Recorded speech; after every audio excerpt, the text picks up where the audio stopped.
cilvēki nerespektē mani. Vēl kanceloķimas par šo. Ētikas komisija. Sveiciens, dārgajiem kontrasta klausītājiem.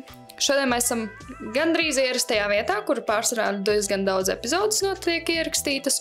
Un šodien mums ciemos ir Pīle.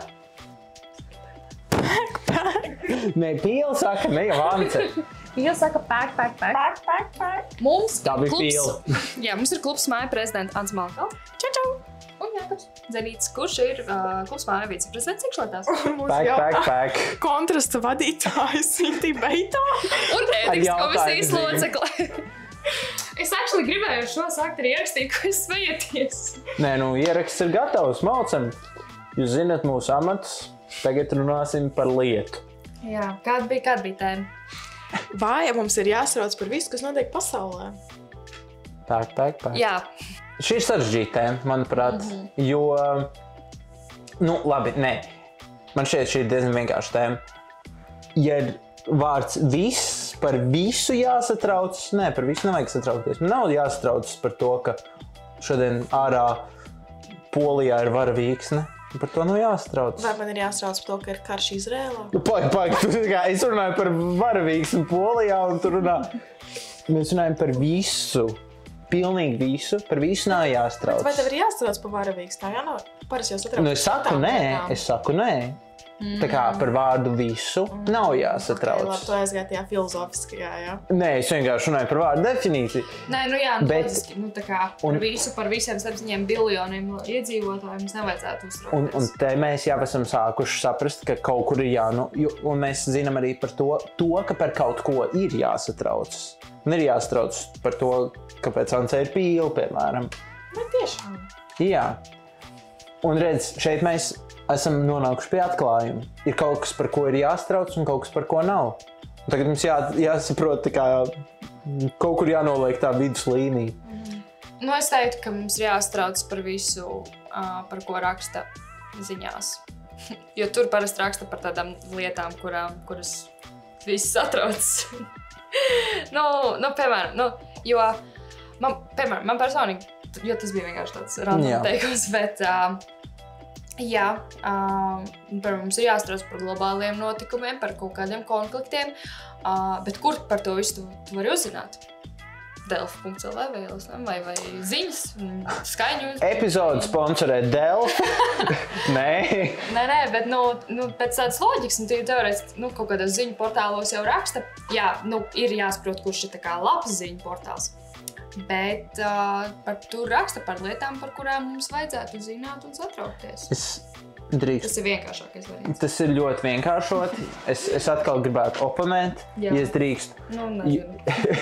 Labi, jo tajos pašos TV-netos un Delfos un viss kaut kur ir rakstīts par to, ko slavenības darīja brīvdienās, kā viņas izskatās un tā. Sorry, man pilnīgi vienalga. Es pat nezinu lielāko daļu no, piemēram, es nedrīkstu to teikt. Okay. Man ir vienalga godīgi sakot par to, kas notiek. Jā, Tādā ziņā slavenību dzīvē un tādas. Un arī tas ir, es pacelšu vēl vienu tādu mazliet, jau par to līniju, par tiem aktuālajiem kariem un notikumiem un viesuļvētrām, pieņemsim. Vai jums šķiet, ka būtu jāzina viss? Jo es uzskatu, ka nē. Viss, tieši tā kā... Piemēram, vai jums šķiet, ka... kas ir notikušas? Piemēram, tagad notiek. Piemēram, šonedēļ,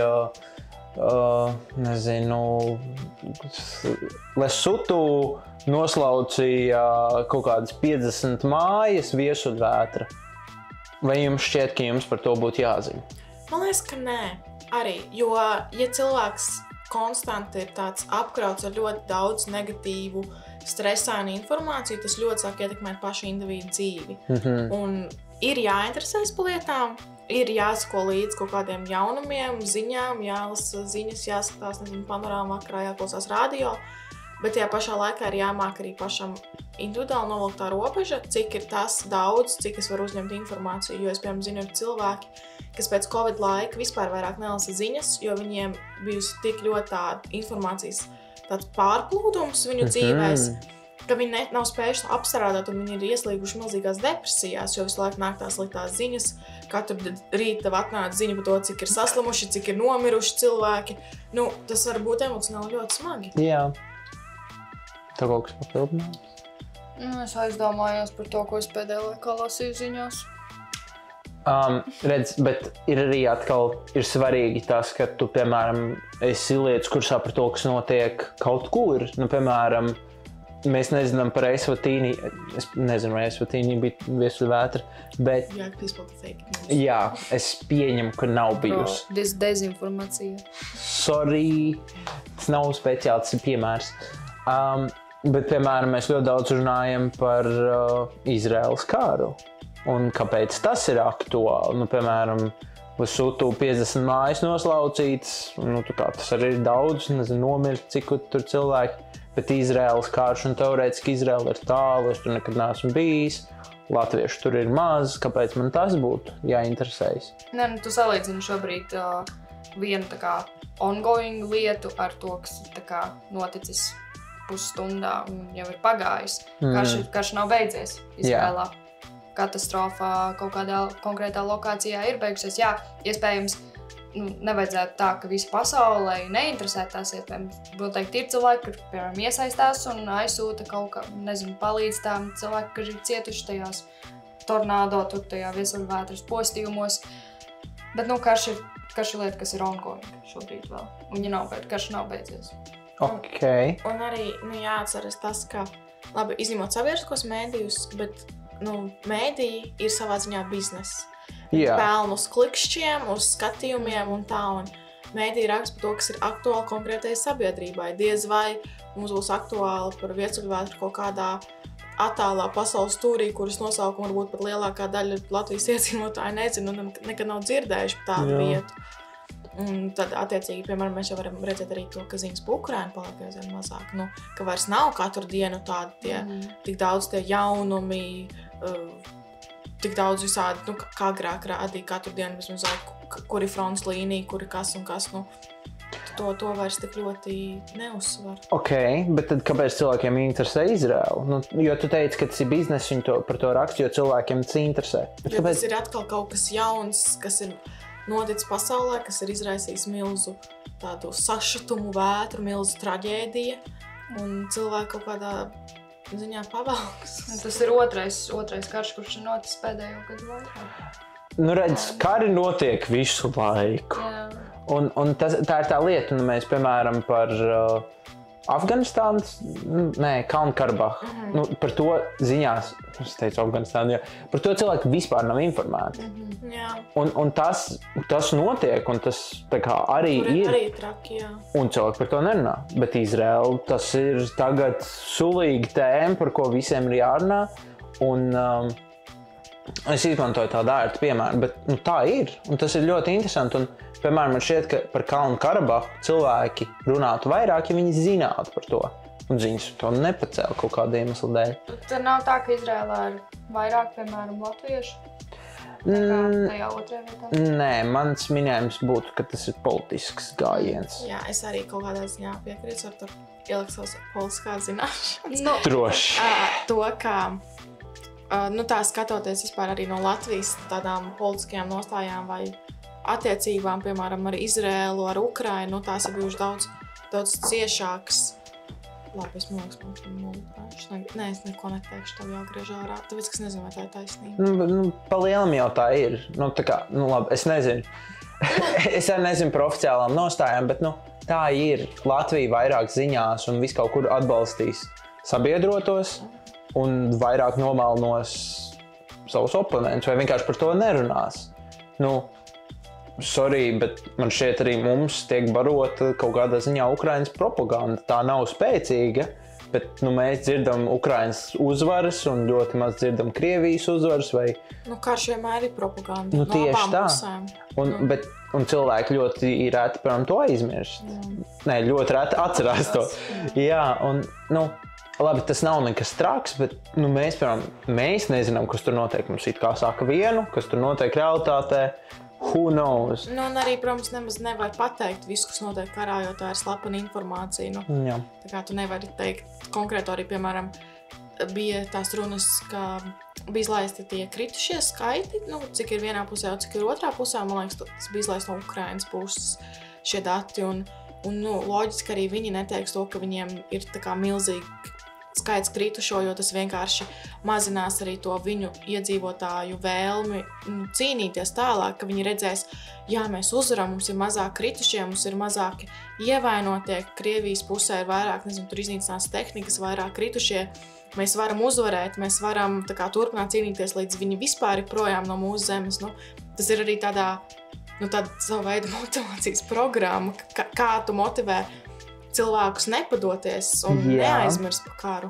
Bet redz, labi, es vienkārši no ētikas viedokļa ieiešu tajā, cik ētiski, piemēram, ir tas, ka, nezinu, paņemsim tādu cilvēcīgāku, piemēram, Ance saka, mums ar Sintī, mēs viņai palūdzām izdarīt darbu X, un viņa saka, es to izdarīju jau vakar, kur labie rādītāji, viss ir izdarīts, bet realitātē viņa, protams, nav sākusi.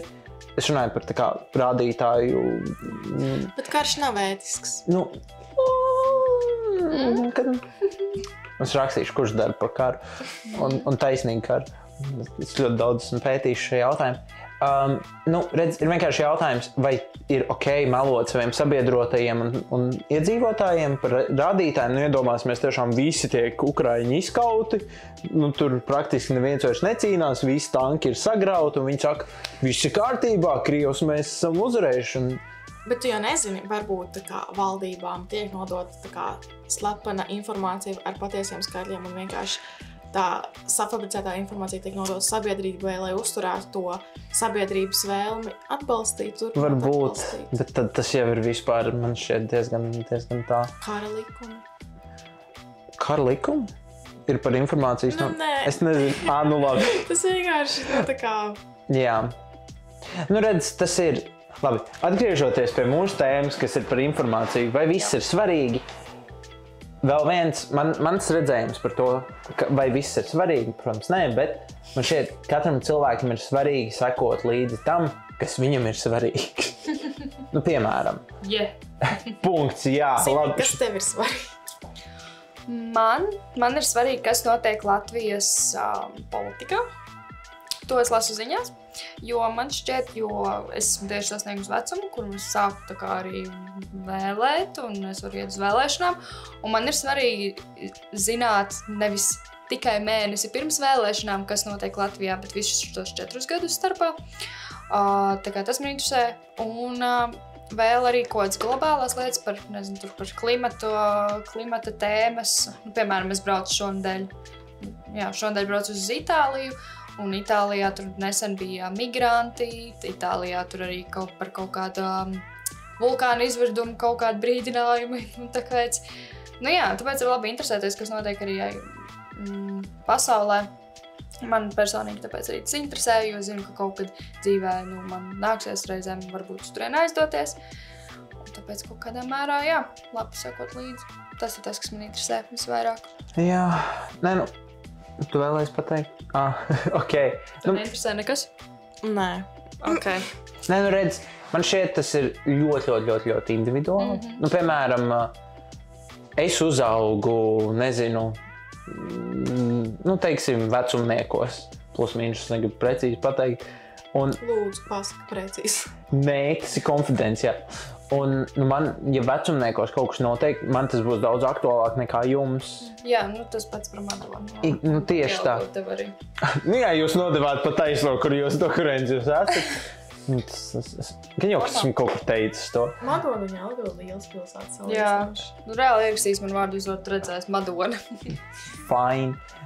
Piemēram, jā, tas ir viens piemērs. Pēc tam ir arī izglītība. Ja es mācos vidusskolā, man ir daudz aktuālāka informācija par vidusskolu. Es mācos Latvijas universitātē, tur ir kaut kāda likuma maiņa, bum. Man tas ir aktuālāk nekā jums. Un tas viss apgrozās ar pašu individu. Es, protams, sekoju sportam līdzi. Es jums varētu teikt, kāds vakar bija mačs ar kādu rezultātu. Jums būtu pilnīgi vienalga. Bet man tas ir visur manā aprakstā. Jūs neticēsiet, ko viņš izdarīja ar savu kāju. Es zināšu, jums vienalga. varbūt futbolā lielākā sensācija, jums neinteresē futbols kāda jēga. Un tā tas, man liekas, iet visu laiku, un tas ir katra paša uzdevums būt informētam.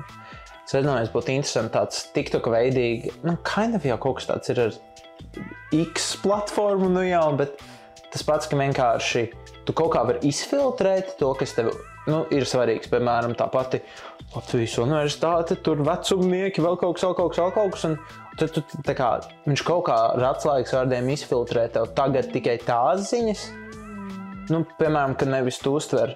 Un viņš arī ar algoritmu kaut kā attīra to, ka viņš skatās, šito viņš nelasa, šito viņš lasa, kas kaut kas bija šī cits. Un tā tev tiek izveidots personalizēts mēdījis. Tā kā aptuveni. Jā, uz to pusi es domāju, tas būtu, bet kāpēc ne? Tas būtu tāds veselīgs, mūsdienīgs veids, kā uztvert informāciju. Jā, jo man ļoti patīk patiesībā lietot Twitteri, bet mans algoritms Twitterī ir vienkārši briesmīgs. Jo tur man liekas, ka Latvija līdz sabruks, mēs visi nomirsim, un viss ir slikti. Un tas man rodas tikai tad, kad es ieju Twitterī. Šī sajūta, jo tur visi sūdz par visu, un tas ir šausmīgi uzņem tik daudz negatīvu informāciju vienā platformā. Vienkārši Ants seko ļoti daudziem antivakseriem. Nē. Tāds. Tā man? Nesakoju nevienam. Nesako? Baigi nē, varbūt kādiem dažiem. Jā. Es, piemēram, arī sekoju līdzi mūsu prezidenta Instagramam, man ļoti patīk. Jā, un tad Cintī sūta man viņa bildes. Jā, kā viņš brauc riteni. Tas patīk. Jā. Redz, tā kā tas ir tāds mans varbūt, es nezinu. Es tev piekrītu. Tāds kā atklājums, novērojums, ideja, ka katram ir jāsako pašam līdz tam, kas viņam ir svarīgs, jo, piemēram, domāju, daudziem latviešiem nav svarīgs kaut tāds pats karš Izrēlā vai Ukrainā vai vienalga kur. Jā, tas viņus neietekmē. Tā kā viņi domā, ka tas viņus neietekmē. Jā, jo es domāju, ka viss savijās kopā arī viesuļvētra, Lesutu, lietus, Venecuēlā un vēl kaut kas. Jā, visi fake news. Fake news. Bet kaut kādā ziņā, kaut drusciņ tas ietekmē katru nabaga pīli. Man vismaz tā šķiet, viss ir savīts kopā.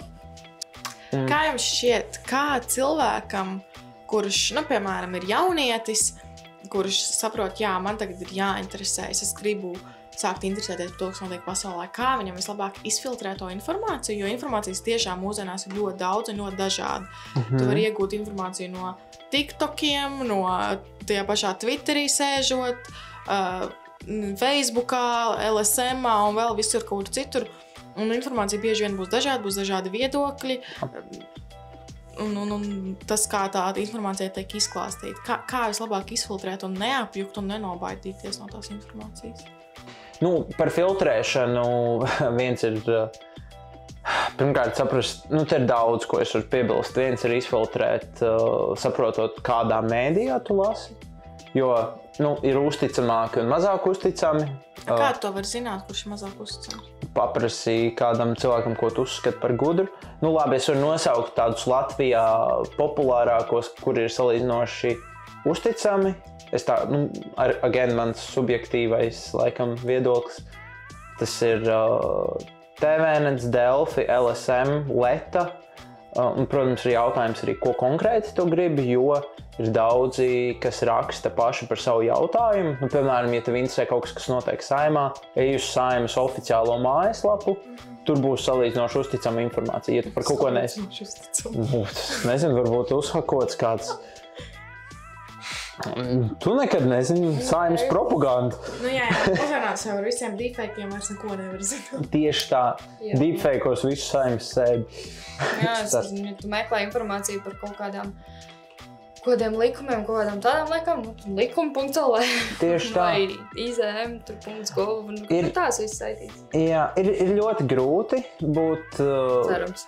Jā, man šķiet ir grūti būt atbildīgam par šo un neuzķerties uz dezinformāciju mūsdienās, jo it kā liekas tik ērti, kāds Facebookā šito uzrakstīja, kāpēc viņam melot, viņam jau kaut taisnība, vai arī kaut vai Cintī man pateica informāciju X par Lesutu vētru, gan jau tā notika, es nezinu, slinkums pārbaudīt.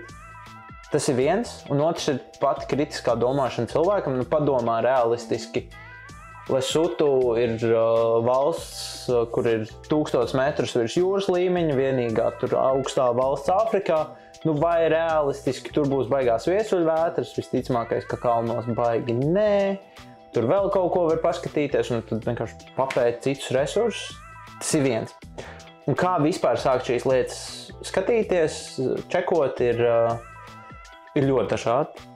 Viens ir, daudziem patīk televīzijā skatīties, piemēram, rīta ziņas, vakarā ziņas, tie paši mēdī, kurus es tikko nosaucu. Es, piemēram, katru rītu braucot ar riteni, klausos dienas ziņas, ir Spotifyā tāds reklāma. Tās ir apmēram 15 minūtes, un viņi apskata galvenās lietas, tur Izraela, Ukraina un politika, un tad varbūt vēl kaut kas notiek aktuāls. Un ļoti tāds jauks no rīta es braucu un es vienkārši noskaidroju, kas notiek. Tas tāds ir riktīgi mans veids. Es domāju, katram tas ir kaut kas pavisam cits. Varbūt jums ir kaut kāds veids, kā jūs? Diezgan daudz pieminēju, varbūt atkarīgs arī no radio, ko tu klausies mašīnā, jo radio bieži vien arī piemin, ja tie ir Latvijas radio, piemēram, kādos no tiem piemin. Kādas dienas ziņas vai tur ir sastrēgums uz akmens tilta, nebrauciet. Jā. Tā. Jā. Un esmu izfiltrējusi sociālajos tīklos, ka esmu piesakojusi LSM, Delfi, Latvijas televīzijai, kur, piemēram, tas pats LSM dienas beigās ieliek tādu īsu apkopojumu par galvenajiem notikumiem. Un tas varbūt nav tā, ka es padziļināti to lasu un iepazīstos, bet tādos virsraksta veidos es zinu, kas notiek, un ja man kas interesē vairāk, tad es arī attiecīgi dziļāk paskatos. Jā. Man ir līdzīgi, piemēram, jo es minēju iepriekš, katram ir tā sava individuālā padziļinātās lietas, kas viņam interesē, un, piemēram, tie paši vecumnieki. Es pieņemu, ka vecumniekiem ir kaut kāds Instagrams vai vēl kaut kas. Piesako viņiem, ja tāds ir Facebook lapa, jā. Seko konkrēti, jo ne viss, kas ir vecumniekos, būs Delfos, piemēram, vai vēl kaut kur. Un tas pats futbols, piemēram. Es arī kādu brīdi sekoju klubiem Instagramā, un viņi met visu laiku. Viņi to informāciju kakā ārā tā kā traki. Esmu ļoti informācijas apritē. Un tie ir tie veidi, kā būt informācijas apritē. Bet, jā, tas katram pašam jāizfiltrē. Tas paņem laiku, bet ir vērtīgi. Jā, ko? Paldies. Paldies par šo sarunu. Jā, tāds noslēgums secinājums. Esiet aktīvi, izfiltrēt informāciju, kā arī meklēt informāciju un interesējoties, ir jābūt aktīviem. Esat filtrs. Filtrē. Pielīts pateiks. Pielīts nolasi, jā? Projektu izprot iesaisties LEM finansē Islande, Lihtenšteina, Norvēģija caur EEZ un Norvēģijas grantu programmu Aktīvo iedzīvotāju fonds. Tadā! Tadā! Paldies Norvēģiem un pārējiem par šo sēriju. Jā, čau! Atā! Vai viņi pateikt, piemēram, atslēgas vārdu tītars biksēs? Tieši tā. Jā, projekts izprot iesaisties LEM. Ir finansēts caur EEZ. Būs. Pīles! Pīles! Pīles! Tu jau ieraksti?